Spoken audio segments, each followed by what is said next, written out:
सत्र में आज हमारा शनिवार और हम जैविक कृषि प्रयोगशाला पर हमारी आज की वार्ता रहती है और आज मैं इस वार्ता को आगे करने के लिए आदरणीय शरद भैया से निवेदन करती हूँ। कृपया शरद भैया आप आए मंच पर और अगला कार्यक्रम आप शुरू करें। जी शरद भैया, मेरी आवाज आ रही है? आदरणीय रमेश चंद्र मेहरा जी, शुरुआत का आप भी आमंत्रित कर लें डॉक्टर साहब को।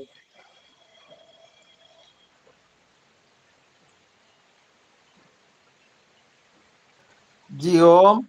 अभी डॉक्टर चौहान सर जी जुड़े नहीं हैं, तो जी तब तक आप चर्चा करिए, मैं उनको ही फोन करने वाली हूँ। जी जी तो आज हमारा जैसा कि मेहरा जी, कल आपकी जो चर्चा अधूरी रह गई थी ना, वो जन अभियान परिषद की, वो सुना दीजिए सर। जी जी जी। तो जन अभियान परिषद की जो चर्चा थी वो तो ऐसी थी कि जैसे आदरणीय हमारे पवन सर जी ने जो प्रवास किया था, उसी प्रवास के साथ मैं भी उस प्रवास पे था और रविंद्र भवन भोपाल में मध्य प्रदेश जन अभियान परिषद के जो काम था वो स्वदेशी के संबंध में था कि हमें स्वदेशी को आगे बढ़ाना है। और शाम को जिसकी चर्चा आदरणीय पवन सर जी ने की थी, उसमें भी मैं जुड़ा था। परंतु आज का जो हमारा विषय है, वो विषय जो है वो सूक्ष्म जीवों के ऊपर है। और सूक्ष्म जीवों पर जो हम लोग काम कर रहे हैं वो बहुत अति महत्वपूर्ण काम है। और जैसा कि हमें आदरणीय संतोष सर जी ने समझाया है कि बिना सूक्ष्म जीवों के खेती संभव नहीं है। और हम उसको पहले ये बात हमको इतनी गहराई से जानकारी नहीं थी, परंतु जब से हम उनसे जुड़े हैं तो इस बात को अब हम गहराई से जानने लगे हैं और समझने लगे हैं। और उन्होंने तुलनात्मक रूप से हमें बताया भी है कि खेत में और मेड़ पर जो वनस्पति उगती है वो किस तरह से अपने जीवन को चलाती है और उसमें सूक्ष्म जीवों का कितना महत्वपूर्ण रोल है, भूमिका है। तो इस तरह से हम लोग जो है अभी वर्तमान में जिस तरह से हम ये काम कर रहे हैं और जो कर रहे हैं उसके परिणाम भी आ रहे हैं। जैसे अभी मैंने अपने साथी सुरेंद्र को जो है सुरेंद्र पलासी से जुड़ते हैं, उनको ट्राइकोडर्मा बवेरिया वेसियाना वर्टिसिलियम और मेटाराइजम, इन तीनों का चारों का कॉम्बिनेशन करके नीम ऑयल के साथ जो महू लग रही थी, सफ़ेद महू और काली महू, उस पर उनका छिड़काव करवाया। उससे उनका कंट्रोल हुआ। और इस तरह से हम जो रसायन से कंट्रोल कर रहे हैं वो इससे हो रहा। और उसका एक परिणाम और छाछ की जो हमने स्लरी डलवाई थी, तो सुरेंद्र का ये कहना था कि जब भी महू आती है तो वो सबसे पहले शुरू होती है जहां हमने रोपा डाला है। और रोपे में जैसे ही उस जगह पे जैसे ही महू आती है तो हम समझ जाते हैं कि पूरे खेत में महू आने वाली है। तो इस बार उसने ये कहा कि मैंने छाछ की जो स्लरी उस पर वहीं से शुरू की थी डालने की, जहाँ पर छाछ की स्लरी ज़्यादा गई है वहाँ पर महू नहीं आई है। पर उन्होंने एक जगह से ही छोड़ा तो खेत लंबा है, आखिरी में जा कर के जो है शायद उसका प्रभाव उतना नहीं पड़ा, तो वहाँ पर उनको कुछ महू दिखाई दी। और उन्होंने फिर ये मैंने जो उनको चीज़ें दी उनके माध्यम से उन्होंने उसको कंट्रोल कर लिया। तो इस माध्यम से हम कह सकते हैं कि यदि हम जो है इस तरह से अपने गोमूत्र और छाछ की स्लरी का उपयोग करेंगे तो निश्चित रूप से बहुत सारी बीमारियों से हम जो है बच पाएंगे। तो इस तरह से और भी हमारे साथी जैसे आदरणीय तुलाराम जी पटेल है, आदरणीय हमारे राकेश गौर जी है। कल मेरी राकेश गौर जी से बात हो रही तो राकेश गौर जी ने कहा भैया अब हम आराम से बैठे हैं और हमारे आसपास जिन लोगों ने भी केमिकल का उपयोग किया है वो लगातार परेशान हो रहे हैं। नवदुर्गा में आदमी नहीं मिल रहा है, ज़्यादा जो है बढ़वार हो गई है, लोग दवाई डालने को नहीं मिल रहा है, और जैसे ही पानी खुला तो रोग तो आएंगे ही आएंगे और उसमें दवाई की आवश्यकता होगी। तो इस तरह से हम लोग जो देख रहे हैं उसमें बहुत सारे अनुभव भी आ रहे हैं, और इन अनुभव के आधार पर हम लोग आगे बढ़ सकते हैं। ये इसमें अभी हमारे ऋषि राजपूत भी जुड़े हुए हैं, मैं उनसे भी निवेदन करूंगा कि उन्होंने जो प्रयोग किए हैं वो भी बताएं। आदरणीय ऋषि राजपूत जी, जियो। ऋषि मेरी आवाज जी जी जी जी जी ओम सर को प्रणाम। जैसे कि मैंने बताया, मैं काफी लंबे समय से जैविक खेती कर रहा हूँ, और दादू के माध्यम से मुझे सौभाग्य मिला था बासिम जाने का, तो उसमें मैंने बहुत कुछ सीखा है। तो अभी मैंने वहाँ से ट्राइकोडर्मा लाया था, और मेरे पास दादू का दिया हुआ ब्रेवियरिया बेचारा का कल्चर रखा हुआ था। तो इन दोनों का मिश्रण करके मैंने जैविक में सिर्फ एक स्प्रे किया है, और उसके बाद मुझे नहीं लगता कि कटाई तक मुझे दूसरा स्प्रे करने की जरूरत पड़ेगी। ये मुझे उसमें लाभ मिला है। जी ओम।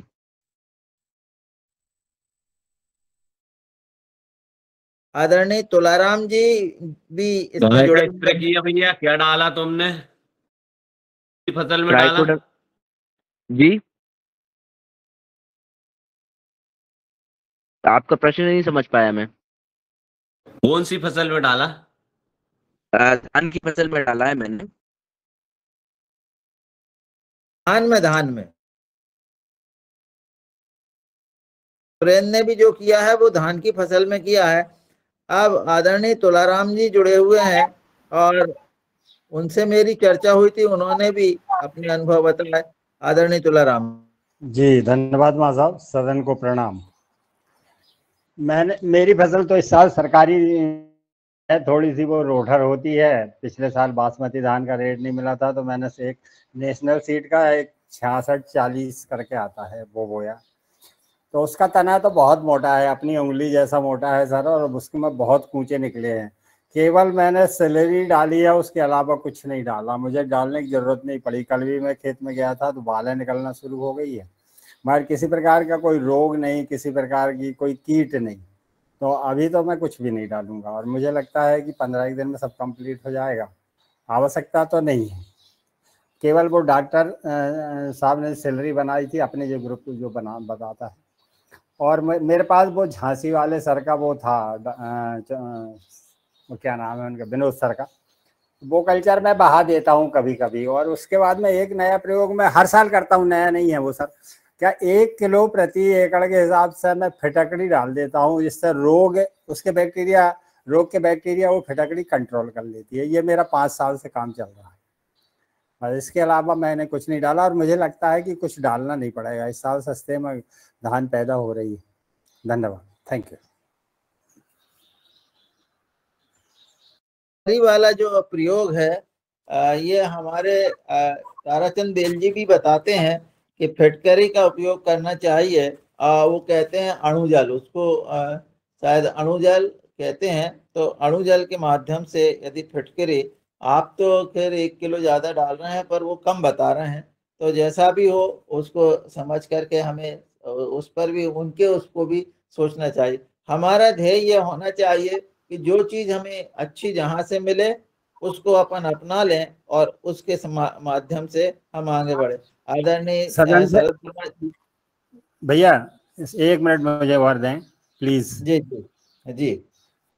सदन से मेरा निवेदन है, इस साल डीएपी तो मिल नहीं रहा है, हमने भी लेके आए 20-20-013।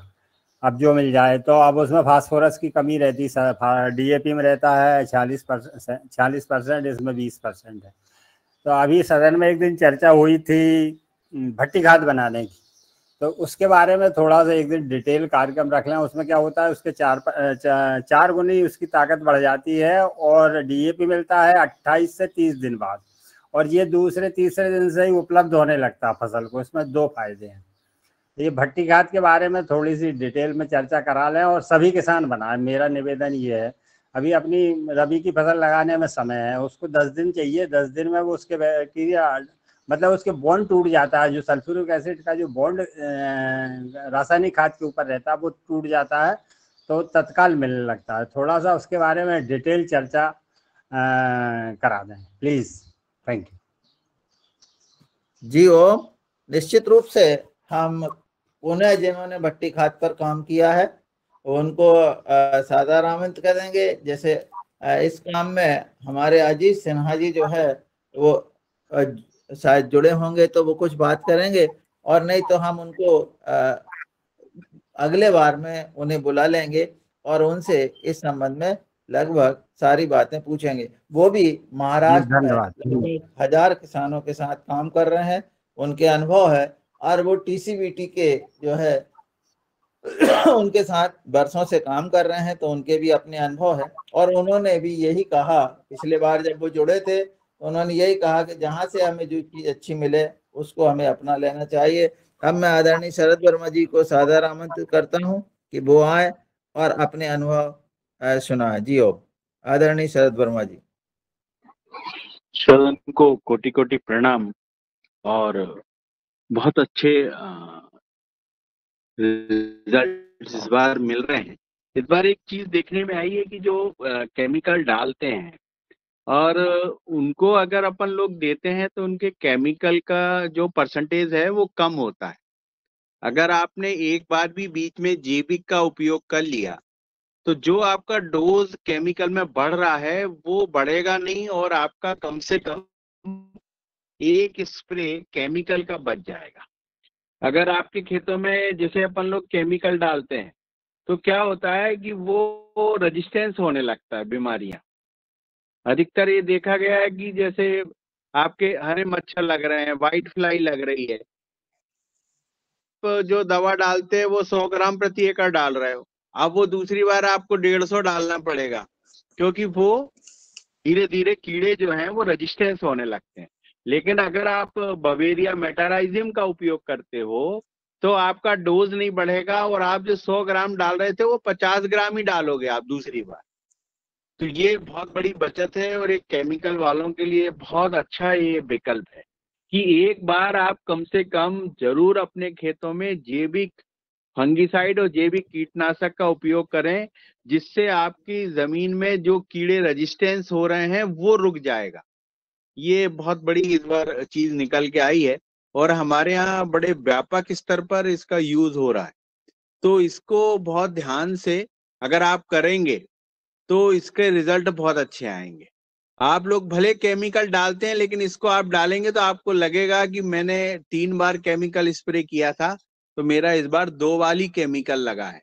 धीरे धीरे आपका केमिकल कम होने लगेगा, ये निश्चित है। इस बार हमने देखा हमारे यहाँ जो सोयाबीन 10 एकड़ में लगा हुआ है तो गडल बीडल बहुत आता था। अब 1 साल से ऐसा लगा कि वो गडल बीडल जो है उसकी विदाई हो गई। एक भी प्लांट में आज भी आप आके देख सकते हो, एक भी पेड़ में गडल बीडल नहीं है। तो कहीं ना कहीं इसका धीरे धीरे प्रभाव आएगा, 2-3 साल में आएगा, लेकिन इसके रिजल्ट्स अवश्य और बहुत अच्छे हैं। तो आप केमिकल भले डालते हैं, लेकिन केमिकल का जो ओवरडोज है वो बंद करें और इसको बीच में अवश्य उपयोग करें, इससे आपको बहुत लाभ होने वाला है। जी ओम, प्रणाम। आदरणीय, बहुत सुंदर सद भैया आपने जो जानकारी दी है। अब मैं आदरणीय राकेश गौर जी भी जुड़ गए हैं, उन्होंने इस पे बहुत अच्छा इस बार काम किया है, तो मैं उन्हें भी सादर आमंत्रित करता हूं कि वे भी अपने अनुभव इन दवाइयों के संबंध में अभी तक क्या आए हैं वो बताएं। जी ओ आदरणीय राकेश गौर जी। नमन सदन में सभी को। अभी तक तो खैर हमारे खेत में हमने 2 स्प्रे लगाया, तीसरा लगाने की सोच रहे थे, मैं नहीं कर पाए ये सारे बैक्टीरिया का। और मगर सैलरी जरूर हमने 4 बार पूरे खेत में चलाई है। तो मतलब अब ये कि अभी एक मतलब एक अच्छी मजे की बात ये बताएं आपको कि सब लोगों बीमारी, जो अभी मौसम खुला तो सब बीमारी आई हैं, तो सब स्प्रे करने के लिए चिंता में है। कोई को आदमी नहीं मिल रहा डालने के लिए, तो कोई अभी नवरात्रि में लगे हैं, तो मतलब इस प्रकार की समस्या अभी सबके साथ में है, धान में मतलब परेशान है और इस पे हो नहीं पा रहे हैं। और कहीं कहीं बीमारी है जो वो झुकने वाली सूखने वाली और टाके टाके जाने वाली बीमारी देखने में आने लगी है। मगर अपने खेत में ये अभी देखने में आ रहा है कि मतलब कहीं भी किसी प्रकार से कोई बीमारी समझ में नहीं आ रही, और स्वस्थ पौधा और दाना उनसे ज्यादा जो फसल लगी थी उनसे पहले दाना अपना भर गया। ये एक अच्छी बात समझ में आ रही, क्योंकि वो कोई रोग नहीं होने के कारण मतलब फसल स्वस्थ होने के कारण जल्दी उसमें प्रोग्रेस देखने में आ रही है। इस प्रकार इन फंगस और बैक्टीरियल कल्चर का फायदा देखने में आ रहा, बड़ा एक अद्भुत रिजल्ट कहना चाहिए। जो मतलब ये व्यवस्था जो है बहुत अच्छी व्यवस्था है, मतलब इसमें डाल दो आप पहले ही तो पूरा, फिर बाद तक आपको चिंता करने की जरूरत नहीं है। ये इसमें सबसे बड़ी बात समझ में आई। जी ओम, धन्यवाद। भैया बहुत सुंदर, आपने निश्चित रूप से बहुत अच्छे काम किया है। और आप ये बताइए कि आपने केमिकल का उपयोग कितने खेत में किया और कितने में नहीं किया? जी। केमिकल का खेत जो हमने है पूरे खेत में है हमारा, बाकी जो हमारा 5.5 एकड़ का रकबा है इसमें हम केमिकल नहीं डालते हैं। इसमें सैलरी भर के डालते हैं, गोबर की खाद, जिप्सम वगैरह, सीबेड वगैरह ये डालते हैं। बाकी जो हमारा 20-21 एकड़ का प्लाट है उसमें केमिकल डालते हैं। बाकी धान की सैलरी, नवधान आटा सैलरी सभी में डाली हमने। तो जो केमिकल बारे में आपने जो नवधान आटा डाला है, हाँ, उसका केमिकल के साथ क्या लाभ मिला? बहुत ज्यादा लाभ समझ में आ रहा है उसका केमिकल के साथ में। मतलब ये इससे अच्छी फसल अपने जैविक वाले से इसमें और अच्छी फसल समझ में आई ये डालने के कारण। मतलब कोई बीमारी नहीं समझ में आ रही, और बढ़िया जड़ों में अच्छा विकास समझ में आया, और पत्तियों की चौड़ाई समझ में आई, पत्तियों में काफी चौड़ाई बन आई इस बार। और नेचुरल जो कलर है पत्तियों पे, मतलब ग्रीनेस का, वो समझ में आया। इसके अलावा फिर पौधा का जो पिकअप जो बोलते हैं, मतलब बहुत फास्ट समझ में आया। पोषक तत्व अच्छे पड़े इसमें नवधान आटा सेले डालने से। तो धान की जो प्रोग्रेस है वो बहुत अच्छी समझ में आई। मतलब समय से पूरा वो हो रहा है, दाना भी मतलब ऐसा लग रहा कि जल्दी पक गया, भर गया। आपने ये जो आपने केमिकल के साथ उपयोग किया है, तो केमिकल में आपने कितना कितना डाला ये भी थोड़ा बताएं, किस तरह से इसको किया? डोज तो अपना वही 40 लीटर है पर एकड़ पे, 40 से ऊपर डाला अपना तो खैर 50-60 के आसपास ही पहुंचता होगा, क्योंकि बाल्टी से नाप के। केमिकल कितना उपयोग किया? केमिकल, हाँ, केमिकल का भी उपयोग हमने कम किया। ये भी बात बताएं कि आपको, जैसे यूरिया का हमारा 55-60 किलो के आसपास ही यूरिया डाला है धान में। और एक बोरी जो अपनी वो डलती है, क्या बोलते हैं, 20-20-0-13 की, ये डाली हमने। बाकी और लोगों ने क्या है कि अभी लास्ट तक 3-3 बार यूरिया डाले और 2-2 बोरी के आसपास डले उनके। और एनपीके डीएपी वगैरह भी मतलब उनने 1.5 से 2 बोरी के आसपास डले हैं। मतलब उनसे अपना खर्च कम ही है।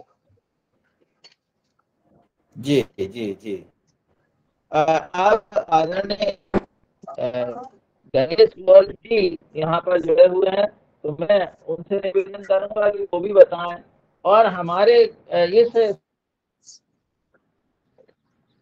तो वो यदि हैंड करेंगे, क्योंकि इन लोगों को हम जानते हैं व्यक्तिगत रूप से, तो इनके नाम हमने ले लिए, पर जिनने भी अपना कोई किया है तो वो निश्चित रूप से हैंड रेज करेंगे, तो मैं उनको सादर आमंत्रित करूंगा। पहले गणेश गौर जी अपने अनुभव बताएं। जी हो। जी, सदन को प्रणाम। और जैसी कि चर्चा चल रही है धान पर, तो धान पर यदि देखें तो धान में बहुत सारी कंडीशन है कि खेत में पानी भरा है नहीं भरा है, उस पर भी रोगों का निर्धारण होता है। और दूसरी बात होती है कि आपने धान लगाई कब है। धान यदि समय से लगती है तो वह फसल एक अलग मतलब ग्रो करती है, और यदि लेट लगती है तो उसमें जो कल्ले की संख्या है वो कहीं ना कहीं कम दिखेगी। और इसी क्रम में हम स्लेरी का उपयोग करते हैं। तो स्लेरी में जो हम यूरिया डालते हैं या कोई भी खाद डालते हैं, उसका रिजल्ट निश्चित समय के लिए होता है, 8 दिन, 10 दिन और 15 दिन। 15 दिन से ज्यादा कोई भी खाद का रिजल्ट खेत पे मुझे नहीं दिखा। मगर स्लेरी का उपयोग करने से जो ग्रीननेस है वो अधिक टाइम तक टिकी रहती है और फसल दिखती है। ये अनुभव आया है मेरा। और इस बार मैंने कीटनाशक का उपयोग सिर्फ एक बार करा फसल में, और नहीं तो केचुए के लिए अलग 2-2 बार उपयोग करना पड़ता था और स्प्रे 3 करना पड़ता था। तो कहीं ना कहीं हमारा जो कीटनाशक की तरफ रुझान ज्यादा बढ़ता जा रहा था, उसमें रोक लगी है और उसका फायदा मिला है। जी धन्यवाद। और मूंग में तो मैंने वर्टिसिलियम, बिवेरिया और मेटाराइजम इनका उपयोग करके बिल्कुल भी कोई भी कीटनाशक का उपयोग नहीं किया था, और अपने इनका उपयोग करके बिना उसके मूंग की फसल काटी थी मैंने। जबकि मूंग में इल्लियों का दौर कितना चलता है ये सबको पता है। जी धन्यवाद। जी ओम, बहुत बहुत धन्यवाद भैया। और आपने जो बताया है कि मूंग के लिए हम केवल इसके, जबकि सामान्य धारणा ये है कि गर्मी में ये जैविक जो है ट्राइकोडर्मा वगैरह वगैरह ये काम नहीं करते, परंतु आपने उसका एक अलग अनुभव बताया। अब मैं निवेदन कर रहा हूं कि किसी भाई का यदि हैंडरेज होगा, जिनने भी कुछ नया किया है वो हैंडरेज करेंगे, तो मैं जो है उनको सादर आमंत्रित करता हूं। तो मैं निवेदन कर रहा हूं सदन में कि वो जो भी जैसे भी उन्होंने प्रयोग किया है वो या नहीं किया है, तो वो थोड़ा सा मतलब बताएंगे तो बहुत अच्छा होगा। ये क्रॉप डॉक्टर कुछ है सर, आप क्रॉप के ऊपर यदि कोई काम कर रहे हैं तो निश्चित रूप से हमें उस अनुभव से आप लाभान्वित करें। जी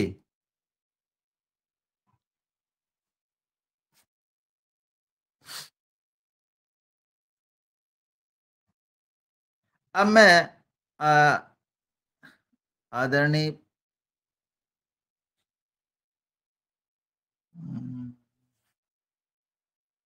आज पवन कुमार जी भी नहीं है। सिंगोरिया जी, आदरणीय सिंगोरिया जी, आप अपने अनुभव बताएं। जियो। और अभी सिंगोरिया जी ने जो हमको आत्मा के द्वारा जो कुछ लाभ होने वाला है उसकी एक लिस्ट डाली है सामान की। तो वो लिस्ट में जो है थोड़ा सा सिंगोरिया जी, यदि वो लिस्ट आप पढ़ेंगे तो हम अपने साथियों से पूछेंगे कि यदि कहीं पर इस तरह की कोई जानकारी उनको हो तो वो जो है इस संबंध में जानकारी दे सकते हैं। आदरणीय सिंगोरिया जी। जी हो जी जी जी जी वो लिस्ट में देख रहा हूँ जरा। हाँ देख लीजिए।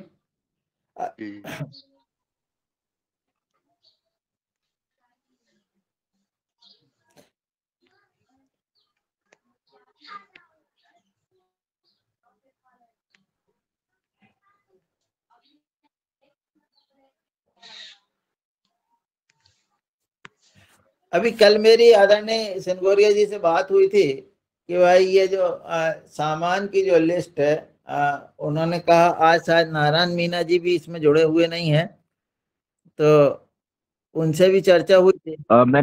जी तो मैंने व्हाट्सएप कर दिया है सिंगोरिया जी को। मिल गई, लिस्ट मिल गई मेरे को। जी तो इसमें एक तो मैं मुख्य जो है उसमें सेमी ऑटोमेटेड जीवामृत यूनिट का है, एक तो मुख्य जो है, और एक है बायोडाइजेस्टर। जो बायोडाइजेस्टर जो जिसको बोलते हैं अपना जो एनोरिक आता है कि रबर का वो पूरा रहता है ट्यूब टाइप का, तो उसमें जो है अपन एक साइड से उसमें जो है छाछ, गोबर, गोमूत्र और ये अपना सब्जियों का या फलों का जो भी है उनका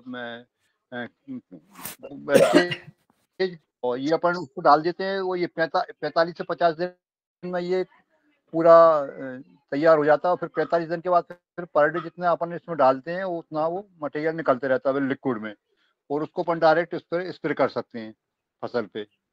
उसमें जो आपका जो जैसे अपन गोबर गैस में जो निकलता है ना स्लरी वगैरह, तो इस टाइप से नहीं रहता, पूरा उसमें लिक्विड निकलता है।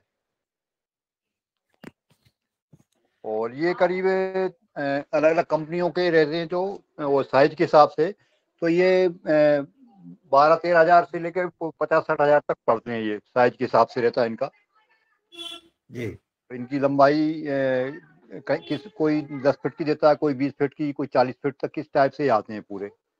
और इसमें गैस भी मिलती है अपन को, तो गैस का यूज भी कर सकते हैं। और जो पूरा उसमें जो है लिक्विड रहता है तो डायरेक्ट स्प्रे करने में सहूलियत रहती है। और इसमें अपन यदि आपको कीटनाशक तैयार करना है तो फिर अपन इसमें जो है जैसे बेशरम की पत्तियां हैं, अकाव की पत्तियां हैं, धतूरे की पत्तियां, जो भी अपने जो दसवर्णी अर्क में बनाते हैं, तो ये पत्तियां अपन डाल के उसमें कीटनाशक कीट नियंत्रक के रूप में भी अपन उपयोग कर सकते हैं। जी, अब वो पूरी लिस्ट ही पढ़ दो क्या क्या है। जी, उसमें हाँ ठीक है, सेमी ऑटोमेटेड जीवामृत यूनिट है, बायो डाइजेस्टर है, प्लास्टिक ड्रम है, ये 8 लेना पड़ेंगे उसमें। और ग्राइंडर लेना पड़ेगा अपन को, जो गीली सामग्री रहती है उसको पीसने के लिए।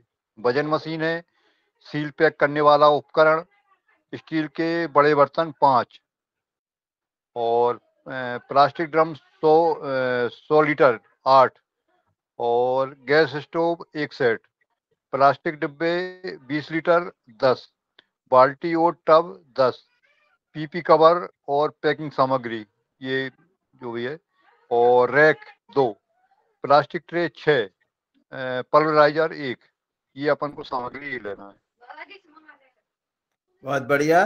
तो इस तरह से जो आत्मा के द्वारा हम लोगों को जो बताया गया है, तो और वो हमको जो है उन्होंने 2-2 पंचायत के लिए नियुक्त किए हैं, तो उसमें जो राशि मिलने वाली है वो लगभग 1 लाख रुपए है, ऐसा शासन का निर्देश है। जी हाँ, अक्टूबर में जारी करने का बोल रहे हैं। जी जी, अक्टूबर को बोल रहे हैं, अक्टूबर में जारी करेंगे राशि। वैसे तो क्या था, हमारा जो है गांव उन्होंने नहीं दिया, तो 10 किलोमीटर दूर है जो एक क्लस्टर बनाया है, लेकिन बोल रहे हैं कि आपका अगली बार में आप चयन कर लो कौन कौन से गांव लेना है, तो आपका अगली बार में हम चयन कर देंगे।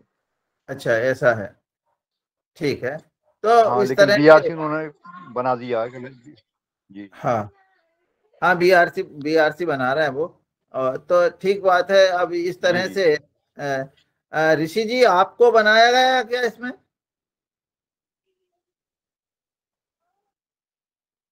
जी नहीं, मुझे अभी नहीं बनाया गया है। अच्छा। अभी मैंने ज्वाइन किया है जो भारत सरकार के द्वारा जैविक कृषक विकास योजना करके ऐसा कुछ है, तो उसमें ऑर्गेनिक फार्मर के रूप में मुझे जोड़ा गया है। बहुत बढ़िया। हमारे ग्रुप से बहुत सारे लोगों को इस तरह से एक तो मान्यता भी मिल रही है, और दूसरी बात ये हो रहा है कि भाई अपन लोगों के जो है शासन की नज़र में हम लोग आ गए हैं, तो शासन जो भी लाभ मिल रहा है वो हमारे तक पहुंचाने का प्रयास कर रहे हैं। मैं पिछले दिनों आदरणीय शरद भैया के माध्यम से ग्वालियर गया था। वहाँ पर विज्ञान के संबंध में एक कृषि विज्ञान को लेकर के एक 3 दिन के कार्यक्रम था। उसमें हमने सेम, अपनी जो सेम है जो समय पे आती है, ऐसे जो नए स्टार्टअप जो लोग भी कर रहे हैं वो लोग वहाँ पर उपस्थित हुए थे। लोगों ने अपनी अपनी चीज़ें वहाँ पर प्रस्तुत की थी। आदरणीय इंदौर से दीपक जी जो है वो आए थे। दीपक जी ने जो है गेहूं पर और अन्य जो है फसलों पर कुछ बीजों का चयन कर रहे हैं और उसको लेकर के वो गए थे। मोती गेहूं के उन्होंने 3 जो है सोना मोती की 3 तरह की वैरायटी लेकर के गए थे और यहाँ पर बहुत सारे लोग योगाहार से हैंडरेज है। मैं आदरणीय जिनका हैंडरेज है उन्हें सादर आमंत्रित करता हूँ। जी धन्यवाद आदरणीय रमेश चंद्र मेहरा जी।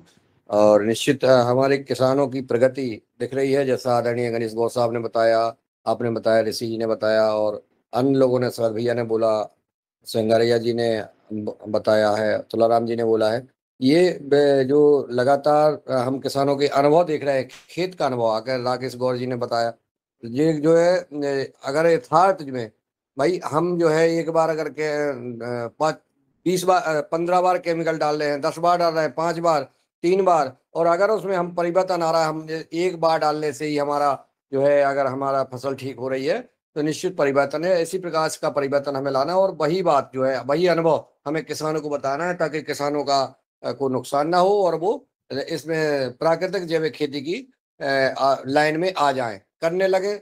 ऐसा इसीलिए युगाहार कार्यक्रम में ये सत्र रखा जाता है और जिसका निश्चित पूर्ण उद्देश्य पूरा हो रहा है। अब मैं निवेदन करना चाहता हूं, अभी हमारे एक मन में आ रहा है कि जितने भी हमारे नर्मदापुरम जिले के प्राकृतिक जैविक खेती कर रहे हैं किसान और उनका अनुभव अपन लेना चाहेंगे, तो उसके लिए एक दिन का एक वेबिनार सेमिनार कर ली जाए ऑफलाइन, वहाँ किसी एक जगह बुला करके सभी किसानों को बुला करके और अपने पतंजलि योगपीठ की पूरी टीम रहेगी वहाँ और अपना अनुभव किसान बताएंगे और जो किसान अभी अपन ने चयन किए हैं या जिनका पंजीयन हुआ है उनको वो सुनेंगे कि आप लोगों की बात भी वो सुनेंगे, ऐसा हमारा प्रयास है। तो इसके लिए आदरणीय मेहरा जी से मेरा निवेदन है और सभी सदन से निवेदन है कि जो किसान प्राकृतिक जैविक खेती चाहे वो 1 एकड़ में कर रहा हो चाहे 2 में कर रहा हो, लेकिन कर रहा हो और उसने किस प्रकार से कर रहा है वो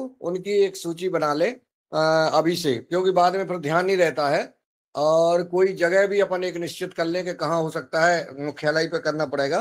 तो ये व्यवस्थाएं अभी से अपन देख लें भाई, 2-4 दिन में हम जो है तारीख बता देंगे और फिर अपन जगह तय करेंगे, हम आएंगे वहां पे। तो किसानों का चयन, कोई ऐसे किसान ना छूट जाए जो जैविक प्राकृतिक खेती करते हैं, जो सरकारी योजना है और तमाम चीजें हैं उन पर चर्चा होगी। तो मेरा निवेदन है कि अभी समय रहते हुए वो, क्योंकि फिर जब 2-4 दिन का समय रहता है तो उसकी व्यवस्था में अपन लग जाते हैं और फिर वो लोग अपने छूट जाते हैं। ऐसा मेरा निवेदन है कि उनका आप एक चिन्हित कर लें, एक सूची बना लें, मोबाइल नंबर लिख लें, किसी के पास नहीं है तो नाम लिख लें और एक दूसरे से मोबाइल नंबर शेयर कर लें। यही मेरा निवेदन था। दूसरा, अभी हमारा खेत जो है अब हमने आज जुतवा रहे हैं, हमने कुछ भी नहीं पानी की वजह से बू पाया था। पूरा खेत जो है अभी हम जुतवा करके उसको हरी खाद, घास की खाद बन जाएगी, हरी खाद बन जाएगी क्योंकि उसमें घास खड़ा हुआ है। और इसके बाद मेरा मन है कि मैं कोई भी उसमें अभी हम जो है जैसे 1 एकड़ में कर रहे थे, अब हम पहले हम 4 एकड़ में करते थे, फिर बीच में जो है हमारा वो जो बटियार आ गया वो उसने 2 एकड़ में केमिकल खेती की थी और 2 एकड़ में जैविक खेती की थी।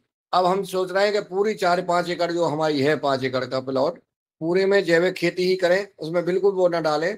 तो मुझे बताएं कि अब हम जो है जैसे अभी हम जुतवा के डलवा देंगे और इसके बाद फिर हम पानी देंगे और पानी के बाद फिर हम वो फसल बोएंगे, तो सबसे पहले हमें क्या डालना पड़ेगा और ताकि हमें डीएपी की एक भी दाना डालने की जरूरत ना पड़े।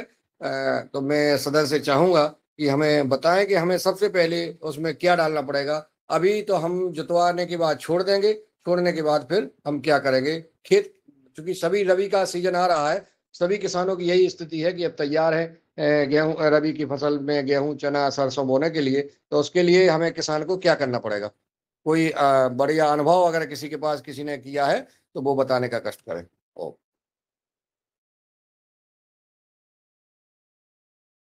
तो इस संबंध में मैं आदरणीय शरद भैया से निवेदन करूंगा कि वो इस संबंध में जानकारी दें। जी हो जी, सबसे पहले जो है आपका, जब आप जुताई कर तो खेत में अगर नमी है तो आप लोग उसमें जो सैलरी बताई है 40 लीटर प्रति एकड़ के हिसाब से, तो अभी आप बना के रख लीजिए और वो सैलरी का अपने खेत में 5 एकड़ है तो आपको 200 लीटर तैयार करनी पड़ेगी। और सैलरी को आप 200 एकड़ में जब डालेंगे तो उसके बाद आप फिर उसमें जो भी फसल आपकी बोनी करनी है, सोइंग के पहले पलेवा गीला होना चाहिए। गीले में ये चीजें बहुत अच्छा काम करती हैं। तो नमी को पर्याप्त देखा जाए, सूखे में नहीं डलनी चाहिए। तो आपका जैसे पलेवा होता है उस समय डाल सकते हैं आप। पलेवा के बाद पहला कल्टीवेशन करते हैं उस समय आप डाल सकते हैं। इससे आपके जमीन में जो खाद की मात्रा है वो 20% आप कम कर सकते हैं। उसमें आपका जो रहेगा फर्टिलाइजर जो आप डाल रहे हो वो पहली बार में आप 20% कम करेंगे। ऐसा नहीं कि आप खाद डालें ही नहीं, ऐसी गलती ना करें। तो कम से कम उसमें आपका जो डोज है वो धीरे धीरे सने सने कम होगा। अभी आप आज इस साल 20% कम करेंगे तो आपका फिर 20% कम होगा। इस टाइप से आप धीरे धीरे धीरे धीरे अपने खेत को इस केमिकल से मुक्त कर सकते हैं।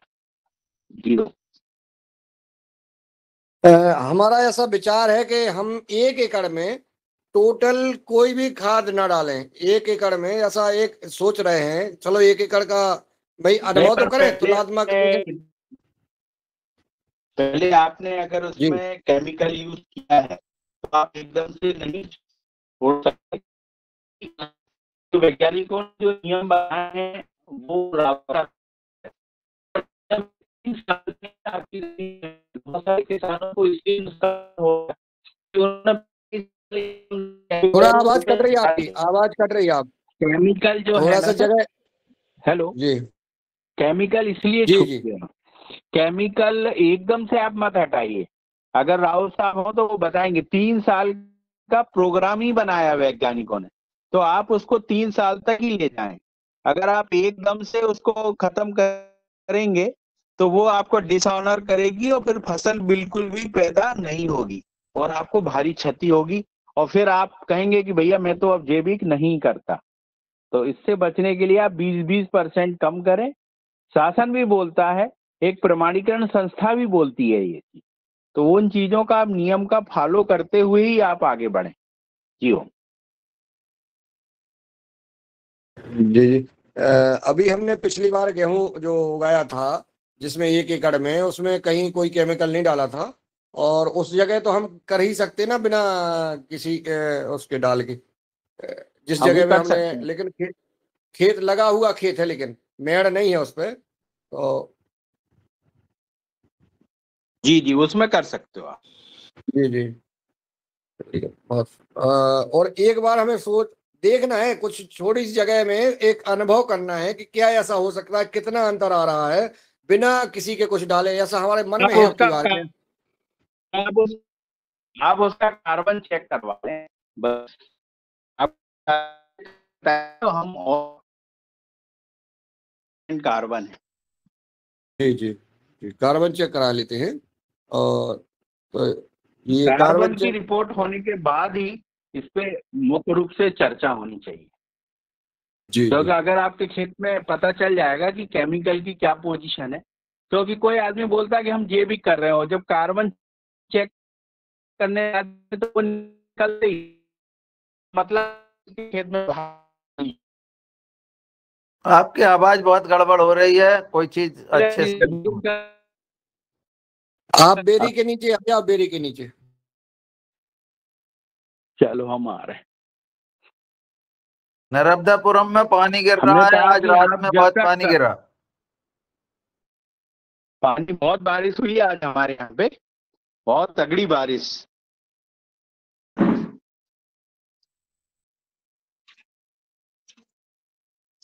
और इसमें यदि आप दलहन फसल करेंगे तो दलहन फसल में ज्यादा मतलब परिणाम अच्छे मिलते हैं। और जब हम गेहूं में करते हैं तो गेहूं में थोड़े रिजल्ट कम आते हैं। तो यदि जो आप दलहन फसल बो रहे हैं तो वो ज्यादा उपयोगी रहेगा। जी हो।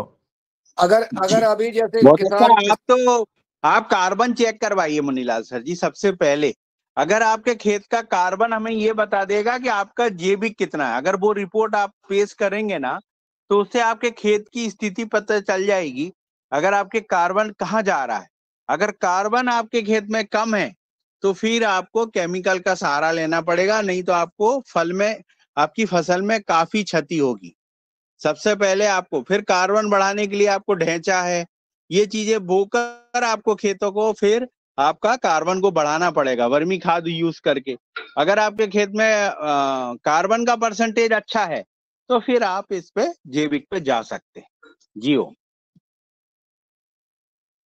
जी जी, बहुत सही जानकारी आपने जो है कार्बन का बोला है। कार्बन को हम चेक कराएंगे और इसके बाद जो है फिर हम जो है इस पे, जैसा मेहरा जी, अभी पानी नर्मदापुरम में ज्यादा बरस रहा है, ये तो नुकसानदायक है। आज बहुत बारिश हुई, आज हमारे यहाँ इतनी बारिश हुई है, रात को बहुत ज्यादा बारिश हुई थी, इसलिए थोड़े सिग्नल जो है आगे पीछे हो रहे हैं। सैमरा इस सर का हैंड्स रेस है, तो मैं उन्हें सादर आमंत्रित करता हूँ कि वो जी ओम, हम ही को आदेश दिए हैं ना सर? जी जी आपको हाँ, आप ही से निवेदन किया है, आपसे निवेदन किया है। हाँ जी, मैं सदन को प्रणाम करता हूँ।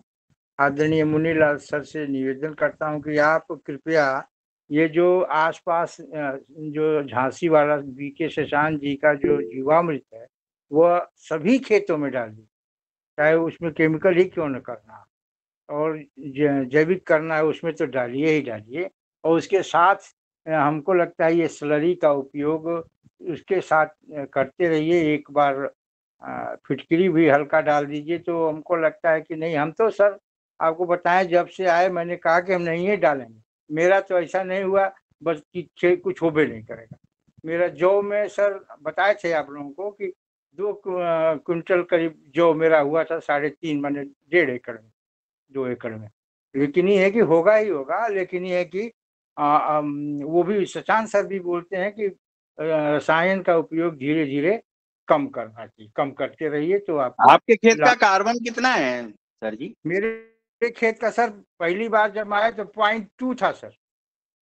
अरे वेरी गुड, बहुत अच्छा, आपका कार्बन बहुत अच्छा है जी। अच्छा 0.2, अरे मैं समझा 2%। नहीं 0.2। 0.2 तो बहुत भारी पहले बहुत भारी केमिकल यूज हुआ आपके खेत पे। हाँ जी, तो उसके बाद मैंने सर उसमें दूसरी साल चेक कराया तो 0.4 के लगभग हुआ, जबकि मैं कोई रसायन नहीं तो डाला। आप और भी इसमें क्या करिए, आप सबसे पहले जो भी आपकी फसल का जो अवशेष निकलता है उसको मिक्स करिए डिक्स एरो से।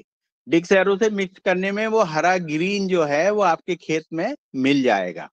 वो इम्प्लीमेंट बहुत अच्छा है मैं सर ये किया था। और उसके साथ ही जो हरी खाद लगाया जाता है उसमें करीब 24 किस्म के अनाज, जो PMDS 137 आपके योगा हार से ही मुझको उसका लिंक मिला था, मैं ज्वाइन किया था उसको, तो उन्होंने बताया था, मैं पूरा लगा करके हरी खाद में तब्दील कर दिया था और अपना धान लगाया हूँ। बहुत कुछ तो नहीं डाल पाया, केवल उनके द्वारा संजीवनी खाद का स्प्रे कराया हूँ जो शशांक सर बताते हैं, और संतोष सर ने जो स्लरी बताया है 2 गोमूत्र छाछ की स्लरी ही बना पाया हूँ, इसलिए वो डाला हूँ। और साथ ही चौहान सर के यहाँ से वो ट्राइकोडर्मा का किट मंगा करके और उसको स्प्रे कराया हूँ 2 बार। जी बहुत अच्छा, आपका कार्बन धीरे धीरे बढ़ जाएगा जब 1% आपका कार्बन। पिछली साल चेक कराए थे तो 0.66 था। बहुत अच्छा है, बढ़ रहा है धीरे धीरे, और आपको काफी सफलता मिलेगी इसमें। लेकिन कोई भी हमारा कहना है कि जिनके भी खेत में आपको जैविक करना है या जैविक कर रहे हैं तो आप कार्बन अवश्य करें। अगर आपके खेत का कार्बन कम है तो आप पकड़े जाएंगे कि आप जैविक का बहाना कर रहे हैं, लेकिन आपका कार्बन अगर 1% से कम है तो वो क्रॉप आपकी जैविक नहीं मानी जाएगी। इस चीज का बहुत विशेष ध्यान रखें, अपनी जमीन में कार्बन बढ़ाएं। नहीं तो सर बढ़ रहा है, इसका मतलब बढ़ेगा ही। अब इस साल फिर चेक कराते हैं, देखते हैं। बहुत बढ़िया, नहीं आपका बढ़ रहा है, आप 2 से 6 पे आ गए तो आप बहुत पॉजिटिव की तरफ जा रहे हैं, आपका धीरे धीरे बढ़ जाएगा। आप और भी सन की खेती जी, एक मिनिमम कार्बन कितना होना चाहिए? कार्बन भाई 1 कार्बन तो चाहिए, 2 अगर आपका परसेंट वो आ गया आपका कार्बन का परसेंटेज तो आपके कीड़े लगने ऑटोमेटिक कम हो जाएंगे। ठीक ये समझ बहुत लीजिए। जैसे एक आदमी तंदुरुस्त है, बढ़िया है, उसका हीमोग्लोबिन सही है, ब्लड है, उसको बैड कोलेस्ट्रॉल नहीं है, कुछ नहीं है, तो वो एक नॉर्मल आदमी कहलाएगा। अब आपका बैड कोलेस्ट्रॉल भी बढ़ा हुआ है, आपको बीपी भी है, शुगर भी है, आपके घुटने भी दुख रहे हैं, तो वो नॉर्मल आदमी नहीं कहलाएगा। ऐसी जी। खेती का भी है, अगर जैविक एक नहीं है, वो परसेंटेज कम है साहब, तो वो नहीं कहलाएगा। एक महत्वपूर्ण बात करने के जी सीएम एक साहब सब आपका हो गया। पूछना चाहता हूँ। जी सीएम साहब हेलो हो गया जी आपका। सीएम साहब बोले, बोले एक सीएम। कहना चाहते हैं, बलिया में सर एक नदी बहती है, दोआब है, उसको दोआब बोलते हैं। वहाँ मिट्टी, ये पानी सूख जाता है, फिर उसमें लोग खेती करते हैं। एक बार साइंटिस्टों ने वहाँ जा करके और मिट्टी की जांच की, तो वहाँ 4 से और 6 के बीच कार्बन मिला सर। तो वहाँ कीड़े लगेंगे ही नहीं, मालूम सीएम साहब, जो जहाँ 4 का कार्बन आ गया, आप कीड़े से मुक्त हो गए, और आप वहां पे मतलब आपका जो वहां का भोजन मिलेगा वो पूर्णतः पूरे पोषण, पूरे आपके मतलब सभी पोषण सहित वो भोजन प्राप्त होगा। तो वहां का अगर आपको अनाज मिले तो वो जरूर खाइएगा। नहीं सर, वहीं से बीच में लाया था, दुष्यंत कुमार सिंह बहुत ने बहुत बताया है बढ़िया। कि जहाँ जिसका ये कनाल कार्बन अगर 4 है, मैंने इस सदन से ही सीखा ये चीज। और इसमें जो पहले एक रावत साहब आते थे, उन्होंने इसमें काफी ज्ञान दिया था, वो अभी काफी दिन से जुड़े नहीं है। तो वो उन्होंने बताया था कि वर्मा जी, जैसे आप, मैंने पर्सनल उनसे काफी देर बात करी, तो इसमें कार्बन का बहुत महत्वपूर्ण वो होता है।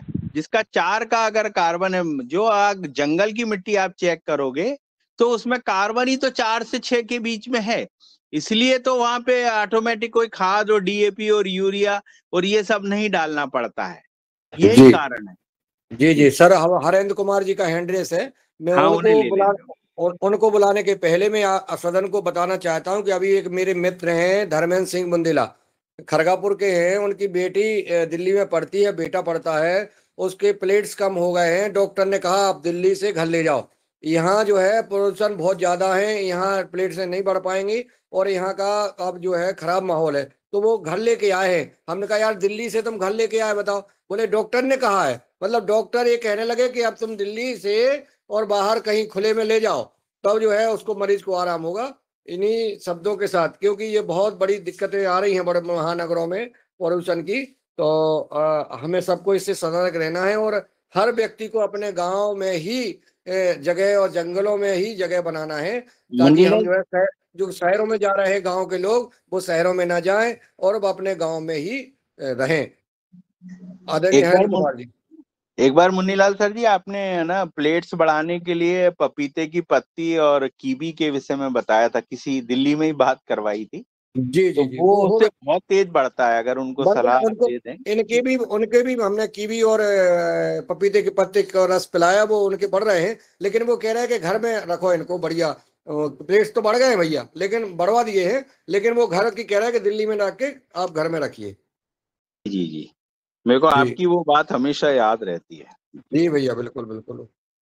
जी हरेंद्र कुमार जी। हरेंद्र कुमार जी।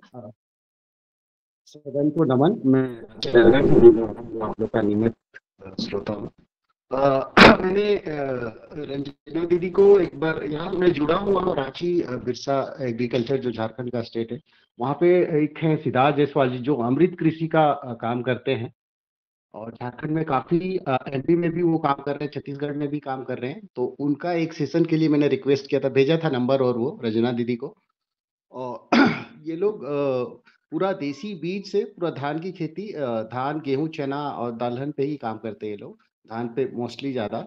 और इन्होंने अमृत कृषि, वही गोबर गोमूत्र और अमृत जल बना के और फिर गोबर खाद वगैरह से करके, मैंने उनके साथ मार्केटिंग में कुछ काम किया था, मतलब पैकिंग करके भिजवाना।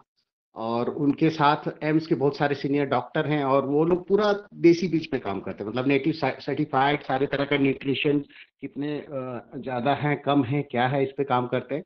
पूरी मार्केटिंग सपोर्ट भी वो देते हैं, क्योंकि उनका नेटवर्क काफ़ी बड़ा है और पूरे देश में, बेंगलोर में अभी स्विगी और ये सब के साथ भी है, तो रेट किसानों को भी अच्छा मिलता है और अपना प्रोडक्शन भी अच्छा होता है, और प्रोडक्शन कम भी होता है तो रेट ट्रिपल मिल जाता है उन लोगों को। तो मैं चाहता हूँ कि एक दिन उनको सदन में लाया जाए किसी दिन। मैंने उनसे बात की है, बताया आप लोगों के बारे में। उन्होंने बोला कि जबलपुर वगैरह में तो वो लोग काम कर रहे हैं, एमपी में भी कई जगह काम हो रहा है उनका। तो यही रिक्वेस्ट रहेगा कि एक दिन सिद्धार्थ जायसवाल जी को लाया जाए सर, अमृत कृषि और उसके व्यापार और उसके डिटेल जानने के लिए सदन को। जी बहुत अच्छा, फिर से आप नंबर दे दीजिएगा और आपका वो नहीं, उसमें आदरणीय हरेंद्र कुमार जी आप ग्रुप में जुड़े हैं क्या, ये हर ग्रुप में? आदरणीय हरेंद्र कुमार जी, ये हर ग्रुप में जुड़े हैं आप? हाँ जुड़ा हूँ, लेकिन एडमिन ही केवल डाल सकते हैं ना उसमें। अच्छा, ये एडमिन नहीं डाल सकते, तो चलिए आप जो है मैं अभी चैट में डाल देता हूँ उनका नंबर, कोई दिक्कत नहीं। हाँ डाल दीजिए, बस डाल दीजिए, नंबर और नाम डाल दीजिए। आज मैं कल उनको बुला लेते हैं अपन। मैंने आप लोगों के बारे में, आपके बारे में भी उनको बताया। एक्चुअली वो पूरे देश में ही जाते हैं इसका ट्रेनिंग और ये सब चीजों के लिए, तो मैंने उन लोगों को आप लोगों के बारे में, सबके बारे में बताया है उनको। अभी संडे ही मिला था मैं उनसे, तो बोले ठीक है किसी दिन मॉर्निंग में मैं ज्वाइन कर सकता हूँ। जी ठीक है, आप चैट बॉक्स में डाल दीजिए, अपन उनको बुला लेते हैं। जी आदरणीय नारायण मीना जी। जी ओम, आवाज आ रही है मेरी भैया? आ रही है जी। सदन को नमन। बहुत अच्छा, मैं अब भी जुड़ा हूँ, यानी 15 मिनट पहले ही जुड़ पाया हूँ इसमें। तो मैं बाहर की जयपुर की यात्रा पर निकल रहे, तैयारी में लगे थे। तो ये कार्बन की जो चर्चा चल रही है, इसमें हमने अभी 4 महीने पहले 77 लोगों की मिट्टी परीक्षण के लिए नमूने दिए थे। तो 4-5 गांव के किसानों के नमूने हमने खुद ने हाथ से जाके लिए थे सभी के। तो उनकी रिपोर्ट हमें परसों ही प्राप्त हुई है। 77 लोगों की पूरी रिपोर्ट इकट्ठी आई है, वो भी गांधीनगर गुजरात से आई पूरी रिपोर्ट, वहाँ करवाया था उसका। तो सभी का कार्बन, जो रासायनिक खेती कर रहे हैं उनका कार्बन 0.5 है, किसी का 4 है, किसी का 7 है, किसी का 8 है। ये उनका कार्बन प्रतिशत रहा। मेरे खेत के कार्बन की जो रिपोर्ट आई है 1.5 रहा उसका, जैविक प्राकृतिक में 1.5 आया उसका रिपोर्ट। तो ये उसकी कार्बन की रिपोर्ट थी। तो ये प्राकृतिक खेती का है ही उसमें मूल कि कार्बन की यदि मात्रा है तो आपके खेत की हालत अच्छी सुधर रही है, आपके खेत में कीड़े भी नहीं लगेंगे। ये मेरा उसमें वो रहा अनुभव पूरा। तो यहाँ कल भी गांव में प्राकृतिक खेती पर एक गोष्ठी की गई थी गांव में, हमारे गांव में, जिसमें काफ़ी किसान एकत्रित हुए थे उसमें। वहाँ कुछ बहन बाबई के आत्मा के आए थे कुछ, और केबी के सर थे राजन जी, ये सभी लोग एकत्रित हुए थे। वहाँ पर सलाह दी, मैंने उनको भी रिपोर्ट बताई, तो उन्होंने तारीफ की कि मीना जी बहुत अच्छा, आपका कार्बन प्रतिशत बहुत अच्छा रहा। और ये दूसरे लोगों को उन्होंने सलाह दी कि आप कम से कम 1 एकड़ आधा एकड़ में प्राकृतिक खेती शुरू कीजिए। तो बहुत लोगों ने उसमें आवेदन भी दिया है बहुत ज़्यादा, और बहुत प्रयास भी कर रहे हैं वो। तो ये अनुभव रहा, कार्बन का प्रतिशत आपका अच्छा है तो आप प्राकृतिक खेती में सफल हो सकते हैं। जी ओम।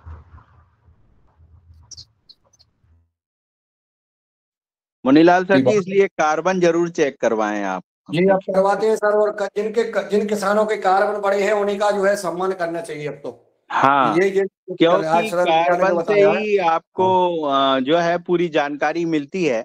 अगर जिसका कार्बन 4 पे आ गया, उसको कोई भी डीएपी, यूरिया, इवन आपको ये सोच ली, बस वो क्रॉप रोटेशन रखनी पड़ेगी। 1 साल गेहूं तो दूसरे साल चना, तीसरे साल तुअर, इस टाइप से वो करेगा तो उसको कोई भी केमिकल की आवश्यकता नहीं पड़ेगी, सिर्फ जैविक से खेती कर सकता है वो।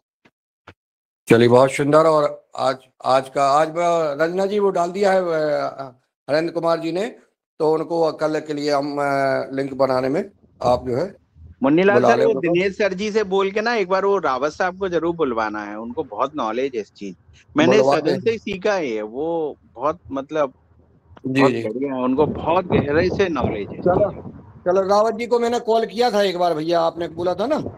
जी। चलो अब हम बुलवा लेते हैं। और चलिए अब रंजना जी को आमंत्रित करूंगा आभार के लिए, वो जुड़ी हुई हैं, वो आभार करके और आज का कार्यक्रम यही विराम देंगे। 8 बज गए। आवाज पहुंच रही है जी भाई सर। भैया एक बात और है, मेरी जो रिपोर्ट आई थी उसमें ना पोटाश की जरूरत है खेत को, ना जिंक की जरूरत है, ना सल्फेट की, कुछ भी पूरा भरपूर मात्रा में। 1.5% आपका हो गया। आपकी रिपोर्ट बहुत अच्छी है और आपकी ये रिपोर्ट बढ़ते जाएगी। अभी हम लोग 2 साल से प्रोम यूज कर रहे हैं, तो हमारे यहाँ का जी जी हमारे यहाँ का कार्बन रिपोर्ट आया 1.65, यानी जी हम बिल्कुल लगभग 0.2% पे पहुंच रहे हैं, आपको बता। बिल्कुल तो हम बिल्कुल लोग बिल्कुल क्या है, भैया। हमने डीएपी जो है हमारा 20 किलो यूज करने लगे इस जी हाँ बार। बिल्कुल आपको भाई। बताएं, हम पतंजलि से 2 ट्रक प्रोम बुलवाया हमने। अच्छा अच्छा। जी। तो प्रोम तो मैं लूंगा भैया आपसे, और जिप्सम की भी मात्रा कई लोगों किसानों को उन्होंने और जिप्सम की बहुत बहुत अच्छा सलाह दी प्रोम है। है, मतलब पतंजलि का जो प्रोम है वो इतना जोरदार है, जी बहुत जी शानदार, मतलब उसके रिजल्ट इतने हैं कि उसमें मैं आज भी आभारी मानता हूँ पवन सर, मुन्नीलाल सर जी का, कि जिन्होंने वहां से जुड़वाया, और वो बहुत जी अच्छा वो है जी। नहीं, उस समय जिप्सम की भी बहुत डिमांड उन्होंने दिया है, कईयों को 4 बोरी, किसी को 5 बोरी एकड़ का रिकमेंडेड की है उसमें रिपोर्टों बस में। ये चीज अगर तो सीख गए ना, जी जी ये चीज सीख गए तो आदमी जैविक, आप सुन लो, केमिकल छूट जाएगा उसका। जी जी हाँ। ये नहीं, बहुत जिप्सम यदि उपयोगी है। अपने ग्रुप में पूरा यदि आप किसी तो को अपने खेत पे कार्बन पे ध्यान दो, आपके जी खेत जी का कितना कार्बन है। अगर आप कार्बन में जीत गए, आपकी लड़ाई जीतने पे आ गई। नहीं, मैं आपको ये कह कहीं रहा था, ये जिप्सम की जरूरत है तो मेरे पास 400 बोरी जिप्सम है अभी। बहुत सुंदर, बहुत मैंने जी हाँ, यदि किसी को चाहिए ग्रुप में तो मिल जाएगा यहाँ से। बहुत बढ़िया। जी हाँ। जी ओम जी, अब शायद आज रंजना बहन जी नहीं है, तो मैं ही उसका समापन कर देता हूँ। जी आज भैया, आप आभार बहन कर दें। जी जी, आज बहन जी ने बहुत अच्छा योग कराया।